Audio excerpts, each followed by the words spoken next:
अरे भाग्यवान, मेरे जूते कहाँ रखे हैं? मुझे बाहर जाने में देर हो रही है। तभी मालती कमरे में आती है। ये रहे आपके जूते। मैं इन्हें साफ करने के लिए ले गई थी। अरे वाह, तुम कितनी समझदार हो।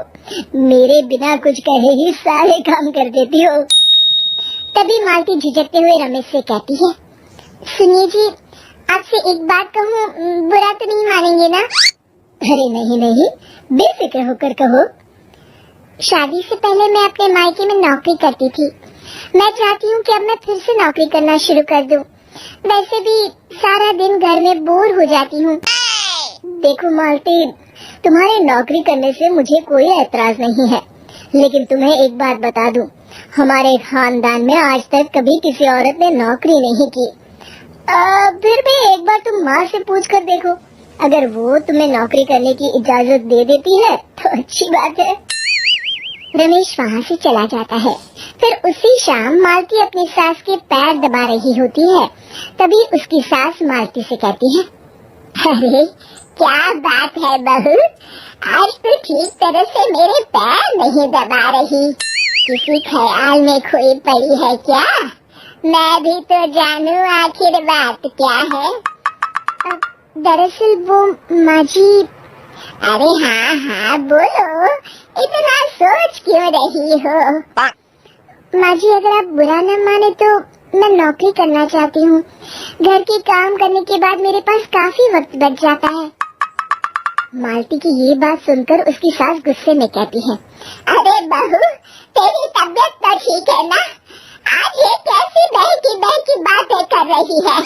भला हमारे खानदान में आज तक कभी किसी औरत ने नौकरी की है जो तू नौकरी करने की बात कर रही है?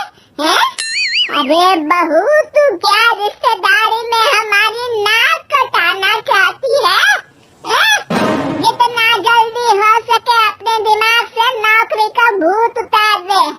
और अब जा, जल्दी से रसोई में जा, खाना बनाने का वक्त हो रहा है।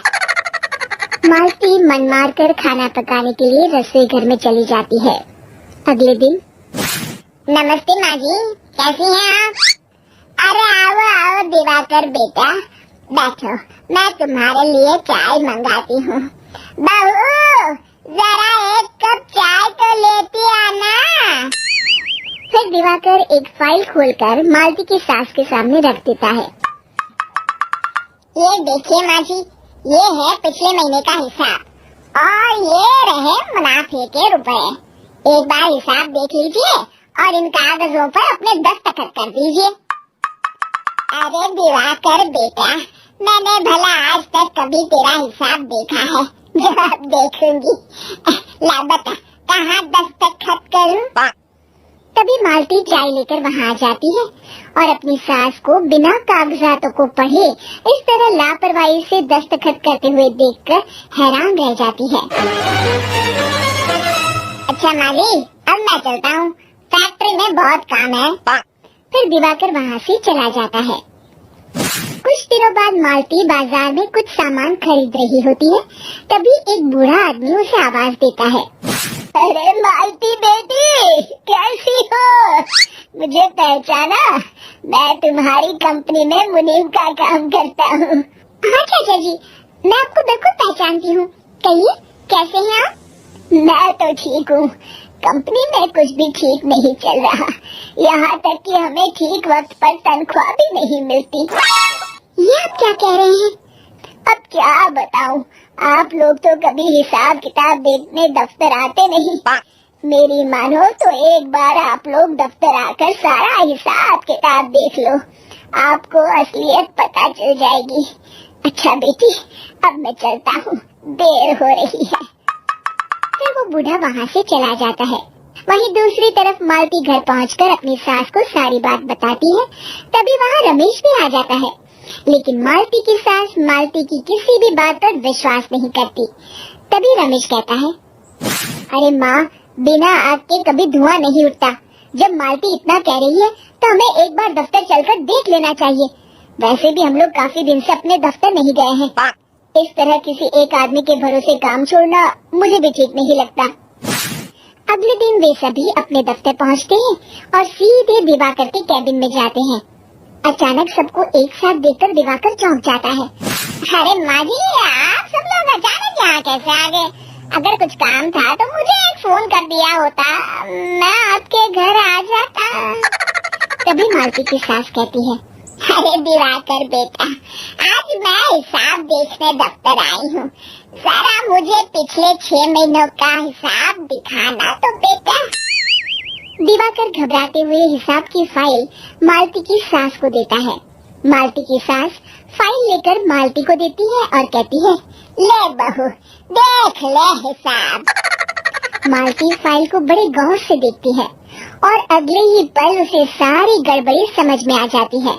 वो अपनी सास से कहती है, माँ जी, मुनीम चाचा बिल्कुल सही कह रहे थे।